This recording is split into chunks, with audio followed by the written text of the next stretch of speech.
কিন্তু যখন অনুসন্ধানী দল সেই দ্বীপে পৌঁছায় সেখানেও কিছুই নেই।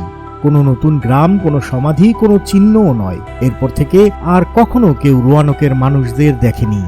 ইতিহাসবিদদের মধ্যে এখনো বিতর্ক চলছে। কেউ বলেন তারা হয়তো স্থানীয়দের সঙ্গে মিশে গিয়েছিল, কেউ বলেন তারা রোগে মারা যায় বা সমুদ্রে ভেসে যায়, কেউ আবার মনে করেন এটি এক ধরনের অপহরণ বা দাস ব্যবসার ষড়যন্ত্র ছিল।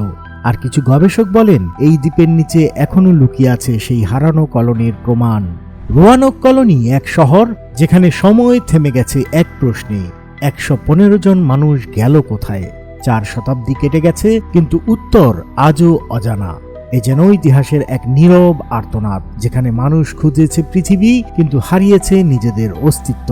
ভিডিওটি ভালো লাগলে লাইক, শেয়ার ও কমেন্ট করুন। এমনই রহস্য, ইতিহাস আর হারিয়ে যাওয়া সভ্যতার গল্প জানতে সাবস্ক্রাইব করুন মেঘনা বার্তা। দেশ ও দশের কথা বলে।